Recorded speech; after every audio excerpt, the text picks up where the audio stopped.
നമസ്കാരം, ഞാൻ ഡോക്ടർ ഹർഷ. നമ്മളുടെ സൗന്ദര്യത്തിന് മാറ്റുകൂട്ടുന്ന ഒന്നാണ് മുടി, പ്രത്യേകിച്ചും സ്ത്രീകൾക്ക്. ചിലർക്ക് മുടി വളരാത്തതിന്റെ വിഷമങ്ങൾ ഉണ്ടാവാം, ചിലർക്ക് മുടി കൊഴിഞ്ഞു പോകുന്നതിന്റെ വിഷമങ്ങൾ ഉണ്ടാവാം.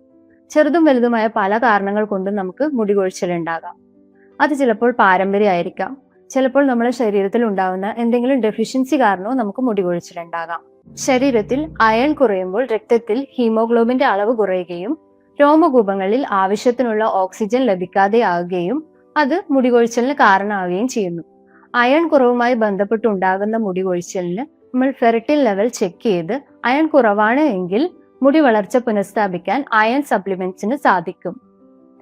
അതുപോലെ തന്നെ നമ്മളുടെ ഭക്ഷണത്തിൽ കൂടുതലും ഇലക്കറികൾ ഉൾപ്പെടുത്തുന്നത് വളരെ നല്ലതാണ്. ഉണക്കമുന്തിരി, നെല്ലിക്ക, ഫ്ലാക്സ് സീഡ്സ്, പംകിൻ സീഡ്, അതുപോലെ മാതളം, എള്ള് ഇവയൊക്കെയും ധാരാളമായി അയൺ അടങ്ങിയിട്ടുണ്ട്. അതും നമ്മളുടെ ഡയറ്റിൽ ഉൾപ്പെടുത്തുന്നത് വളരെ നല്ലതാണ്.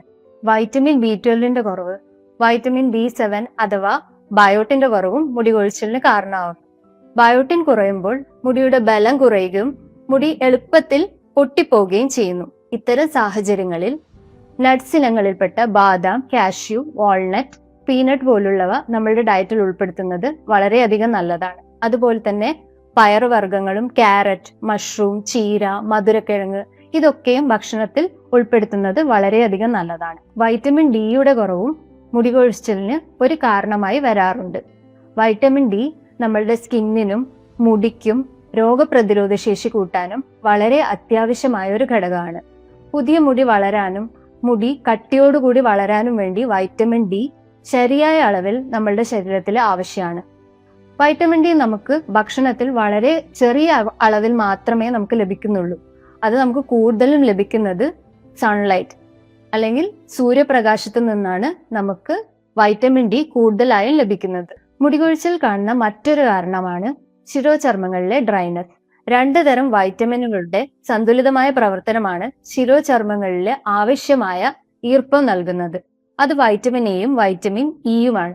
വൈറ്റമിൻ എ നമ്മളുടെ തലയോട്ടിയിലെ സെബം ഉൽപ്പാദിപ്പിക്കാൻ സഹായിക്കുന്നു. ഈ ഉൽപ്പാദിപ്പിക്കപ്പെട്ട സെബം ശിരോചർമ്മങ്ങളിൽ ഈർപ്പം നൽകുന്നു. വൈറ്റമിൻ ഇ ആകട്ടെ ശിരോചർമ്മങ്ങളിലെ ഈർപ്പം നിലനിർത്തുകയും ഓക്സിജൻ സർക്കുലേഷൻ കൂട്ടി പുതിയ മുടി വളരാൻ സഹായിക്കുകയും ചെയ്യുന്നു. ഇതുകൂടാതെ സിങ്ക്, മഗ്നീഷ്യം, കാൽഷ്യം, സെലീനിയം എന്നീ മിനറൽസിന്റെ അഭാവം മൂലവും നമുക്ക് മുടികൊഴിച്ചിൽ ഉണ്ടാവാം. ചീര പോലുള്ള ഇലകളും നട്ട്സ്, സീഡ്സ് എന്നിവയിലൊക്കെയും ധാരാളം സിങ്കും മഗ്നീഷ്യം ഒക്കെ അടങ്ങിയിട്ടുണ്ട്. ഇതും നമ്മളുടെ ഡയറ്റിൽ ഉൾപ്പെടുത്തുന്നത് വളരെ നല്ലതാണ്. വൈറ്റമിൻസും മിനറൽസും കൂടാതെ മുടി വളർച്ചയ്ക്ക് അത്യാവശ്യമായ ഒന്നാണ് പ്രോട്ടീൻ. ശരീരത്തിൽ പ്രോട്ടീന്റെ കുറവ് മുടിയുടെ അറ്റം പിളർന്നു പോവാനും മുടി പൊട്ടിപ്പോവാനും കാരണമാകുന്നു. ഒരു വ്യക്തിക്ക് ശരീരഭാരത്തിന്റെ 1 കിലോഗ്രാമിന് 0.8 ഗ്രാം പ്രോട്ടീൻ ആവശ്യമാണ്. അങ്ങനെ നോക്കുകയാണെങ്കിൽ 50 കിലോഗ്രാം ഭാരമുള്ള ഒരു വ്യക്തിക്ക് ഏകദേശം 40 ഗ്രാമെങ്കിലും പ്രോട്ടീൻ അത്യാവശ്യമാണ്. പയറുവർഗ്ഗങ്ങൾ, പരിപ്പ്, സോയാബീൻ എന്നിവയിലൊക്കെയും പ്രോട്ടീൻ അടങ്ങിയിട്ടുണ്ട്.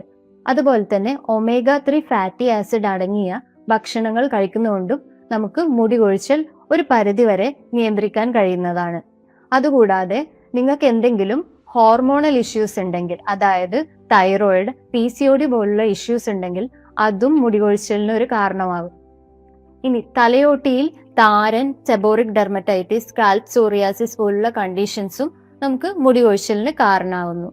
സ്ട്രെസ്, ആൻസൈറ്റി, വ്യായാമക്കുറവ്, ഉറക്കക്കുറവും നമുക്ക് മുടികൊഴിച്ചിലിന് കാരണമാകുന്നു. ഡീഹൈഡ്രേഷൻ അഥവാ ശരീരത്തിൽ വെള്ളത്തിന്റെ അളവ് കുറയുമ്പോൾ മുടിയിഴകളിൽ ആവശ്യമായിട്ടുള്ള ജലാംശം ലഭിക്കാതെ വരികയും അത് മുടിയെ ഡ്രൈ ആക്കുകയും എളുപ്പത്തിൽ പൊട്ടിപ്പോവുകയും ചെയ്യും. ഇത് ഒരു സാധാരണ ഹെയർ ഗ്രോത്ത് സൈക്കിളിനെ എഫക്റ്റ് ചെയ്യുന്നു.